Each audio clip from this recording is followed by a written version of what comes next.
Hi welcome back to food story with JP. ನಾನು ಇವತ್ತು ಹೆಸರುಕಾಳು ಮತ್ತು ಸೋರೆಕಾಯಿ ಹಾಕಿ ಹಾಲು ಸಾರು ಮಾಡೋದು ಹೇಗೆ ಅಂತ ಹೇಳ್ಕೊಡ್ತೀನಿ, ಬನ್ನಿ. ನಾನಿಲ್ಲಿ ಒಂದು ಹಿಡಿ ಹೆಸರುಕಾಳನ್ನ ಕುಕ್ಕರಲ್ಲಿ ಹಾಕಿ ಬೇಯಿಸ್ಕೊತಾ ಇದ್ದೀನಿ, 2 ವಿಸಿಲಷ್ಟು. ಸೋರೆಕಾಯಿನ ಚಿಕ್ಕದಾಗಿ ಕಟ್ ಮಾಡ್ಕೊತಾ ಇದ್ದೀನಿ, ಮೀಡಿಯಮ್ ಸೈಜಲ್ಲಿ ಇರಿಸಿ. ಇಲ್ಲಿ ಚಿಕ್ಕದಾಗಿ ಹಚ್ಕೊಂಡಿರೋ ಸೋರೆಕಾಯಿನ 5-10 ನಿಮಿಷ ಬೇಯಿಸ್ಕೊತಾ ಇದ್ದೀನಿ.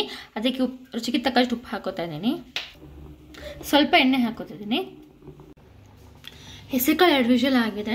ಅದ್ರ ಜೊತೆ ನಾನು ಕಾಯಿನ ಹಾಕೋತಾ ಇದ್ದೀನಿ, ಒಂದು 5 ನಿಮಿಷ ಬೇಯಿಸ್ಕೋಬೇಕು. ಇಲ್ಲಿ ನೋಡಿ, ಕಾಯಿನ ಮತ್ತು ಹೆಸರುಕಾಳನ್ನ ಜೊತೆ ಸೇರಿ 5 ನಿಮಿಷ ಬೇಯಿಸ್ಕೋತೀನಿ. ಇಲ್ಲಿ ನಾನು ಮಸಾಲೆಗೆ 1/4 ಚಮಚದಷ್ಟು ಮೆಣಸು, ಜೀರಿಗೆ, ಖಾರದ ಮೆಣಸಿನ್ಕಾಯಿ ಮತ್ತು ಬೆಳ್ಳುಳ್ಳಿ, ಸ್ವಲ್ಪ ಕಾಯಿ ತುರಿ, ಇದನ್ನು ಡ್ರೈ ರೋಸ್ಟ್ ಮಾಡಿಕೊಂಡು ನುಣ್ಣಗೆ ರುಬ್ಕೋಬೇಕು. ಸೋರೆಕಾಯಿ ಮತ್ತು ಹೆಸರುಕಾಳು ಬೆಂದಿದೆ, ಅದಕ್ಕೆ ರುಬ್ಕೊಂಡಿರೋ ಮಸಾಲೆನ ಹಾಕೋತಾ ಇದ್ದೀನಿ. ಮಸಾಲೆನ ಸೋರೆಕಾಯಿ ಮತ್ತು ಹೆಸರುಕಾಳು ಜೊತೆ ನೀಟಾಗಿ ಮಿಕ್ಸ್ ಮಾಡ್ಕೋಬೇಕು, ಅದು ಉಪ್ಪು ಖಾರ ಇಟ್ಕೊಳ್ಳೋಕ್ಕೆ. ಈಗ ನಾನು ನೀರು ಹಾಕೋತಾ ಇದ್ದೀನಿ, ಜಾರಿಗೆ ನೀರು ಹಾಕ್ಕೊಂಡಿದ್ದೆ.